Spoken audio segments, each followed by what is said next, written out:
we begin our second in the series on Upper Lake Minnetonka. We're just south of Goose Island, passing between Spray Island on the left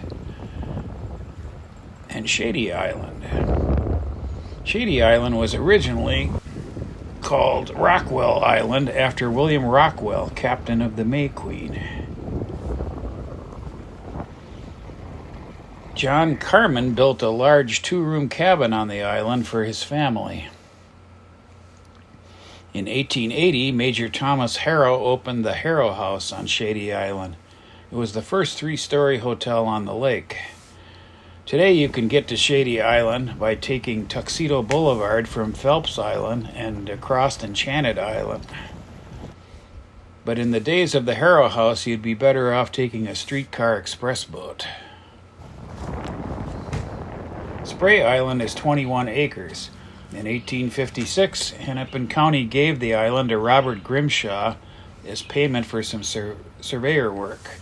His son William built the first building, a cabin, in 1880. It remained in the family until 1962. In 2020, it sold for $2.5 million and had 4 buildings on it. Now there seems to be a lot more cabins. I'm told this one is called the Kitchen Cabin. I'm not sure why.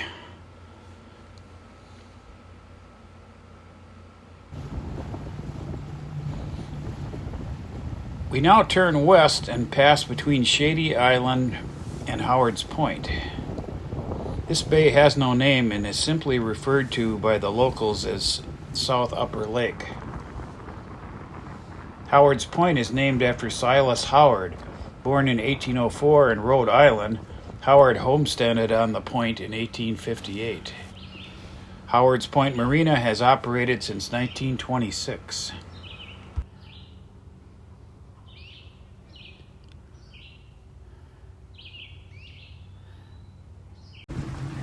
Leaving Howard's Point behind us, we turn west along the southern shore. Next, we come to one of the most recognizable landmarks on the Upper Lake, the Robbins Pagoda Boathouse. In 1910, Harry and Helena Robbins traveled to Japan for their honeymoon. Inspired by their vacation, they hired an architect, John Yeager, who worked in China before coming to Minneapolis in 1901, to build them this boathouse with a Japanese motif.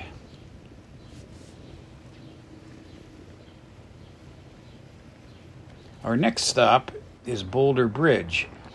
Anyone who's ever lived in Minnesota knows that Dayton's department stores were the Macy's of the Midwest. Founded in 1902 by George Draper Dayton, the company evolved into what is now the Target Corporation.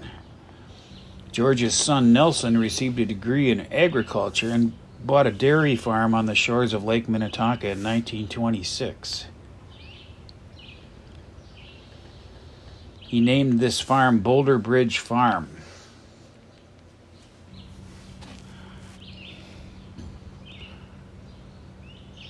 Today, Boulder Bridge is a private community consisting of 44 homes.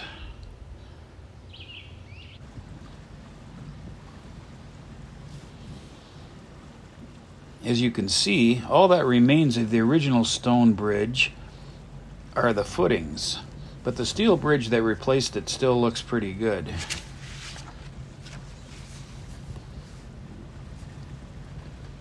Boulder Bridge has over 20 acres of community property made up of tennis courts, a playground, a sandy beachfront, and of course this marina.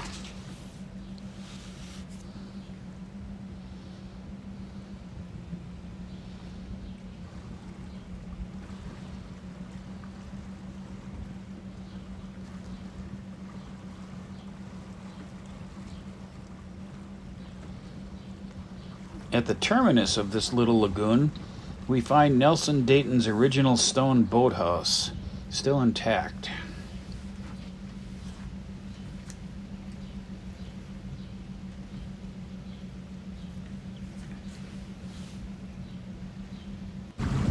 Heading back out into the lake, we we again turn west and head towards Smithtown Bay.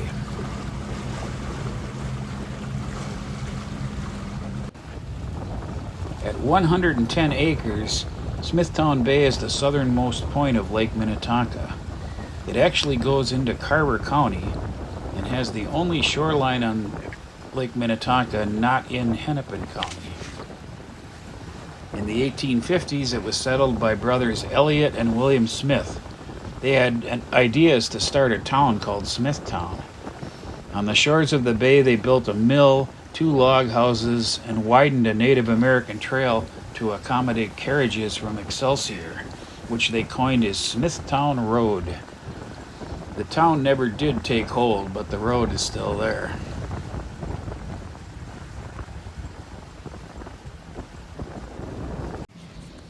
Along the western shore of the bay is Zumbra Heights, another town that never really took root.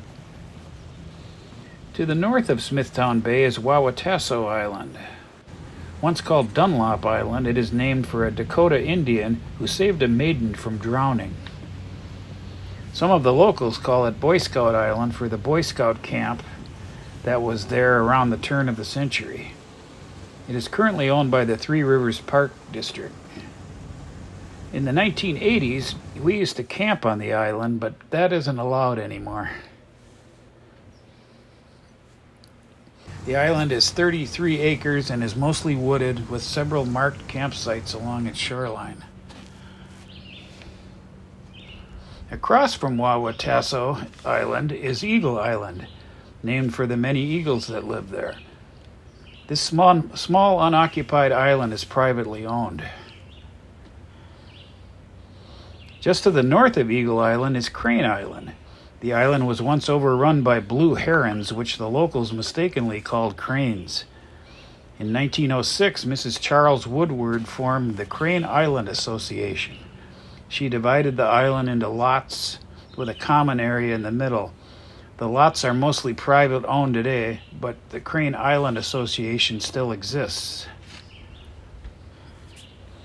Directly to the west of Eagle Island is Palmer Point. This beautiful mansion on the point is the home of Snap Fitness entrepreneur Peter Tautin. In 2017, he hosted a charity Tim McGraw concert, which drew huge crowds on the lake. To the north of Palmer Point sits the former home of NCAA and AWA wrestling champion Vern Gagne. Gagne ran the American Wrestling Association and was its champion for much of the 1950s and 60s. In the 1980s, it began losing ground to Vince McMahon's WWF. He mortgaged the property to keep the AWA afloat, but was forced to declare bankruptcy in 1991. The Three Rivers Park District was buying up land in the area for the Lake Minnetonka Regional Park and acquired the Gagne estate through eminent domain. Today, the home serves as the park's main pavilion.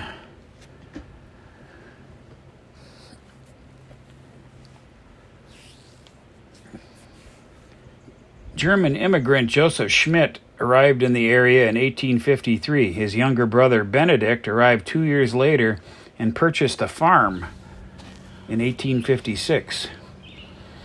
Joseph bought the farm from his brother in the 1860s, and by 1874 had enlarged the property to 334 acres.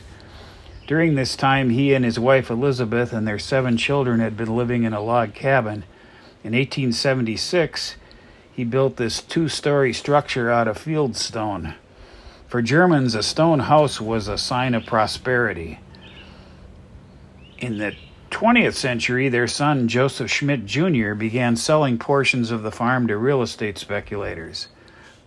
In 1905, he sold the last 80 acres to Albert Loring to be added to his dairy farm called Wood End. The stone house was never had electricity or indoor plumbing, but was used by Wood End employees until the end of World War II. After that, the building began to fall apart. The roof collapsed and much of the interior was ruined. About this time, it was purchased by Vern Gagne.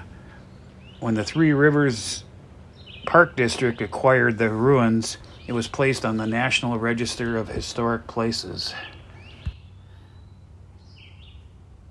After passing these three islands and Palmer Point, we've crossed over into what is called the West Upper Lake.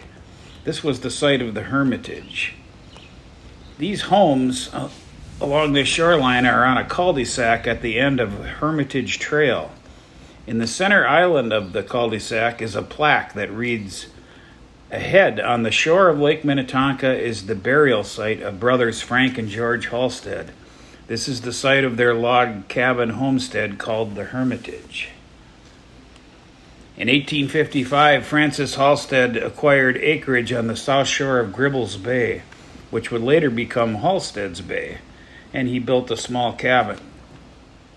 Frank was instrumental in the development of Minnetrista and served as its first justice of the peace. When Civil War broke out, he found himself an officer in the Union Navy. After the war, Captain Halstead returned home and sold 100 acres of his Halstead Bay property to Joseph Schmidt, keeping 40 acres along the western shore of the upper lake for himself. This is where he built the cabin that would be known as the Hermitage. Now, Frank Halstead was a very private man and mostly kept to himself. Because of this, he began to be known as the Hermit of Lake Minnetonka. In 1876, he began working on the construction of a steamboat, which he named the Mary, after his mother. The boat had ballast problems and ran way over budget, creating financial problems for Frank. June 21st, 1876 was the last time anyone saw Frank Halstead alive. Neighbors later reported that he seemed rather subdued. On July 3rd, his body was found weighted down with stones floating off Crane Island. He was buried per his own instructions on the Hermitage property along the shoreline beneath a boulder. Frank also named George Halstead as executor of his estate. Major George Halstead arrived July 19th from New Jersey to settle his brother's affairs. George Halstead served in the Union Army and was one of the officers in attendance at Appomattox in April of 1865 when Lee surrendered to Grant. He fell in love with the Lake Minnetonka area and decided to stay. He lived in Frank's house and became known as the second hermit of Lake Minnetonka. George operated the Mary and entertained tourists who visited the Hermitage regularly. On September 6, 1901, the Hermitage burned to the ground. Major Halstead's body was found among the ashes. He was buried next to his brother along the lakeshore. He had inserted a clause into the deed of the estate that read, "The grave of my brother Frank and my own shall be respected and not disturbed in any way, and that the large stone now near the tree and the grave shall not be removed, and our bodies removed for any purpose from this final resting place selected in life by each of us, and this stone to be the only monument." To this day, the unmarked graves of these two hermit brothers lie among these modern homes along this shoreline.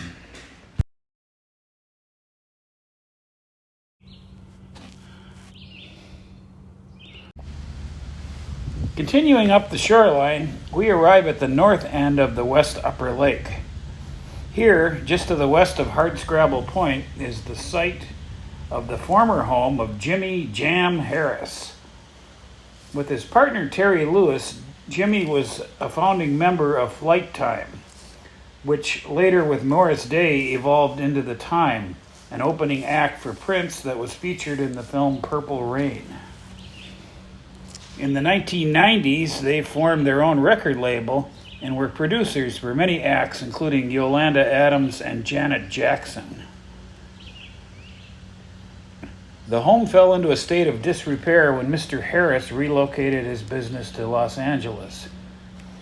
Eventually, it was condemned for having a chronic mold infestation and was torn down last year.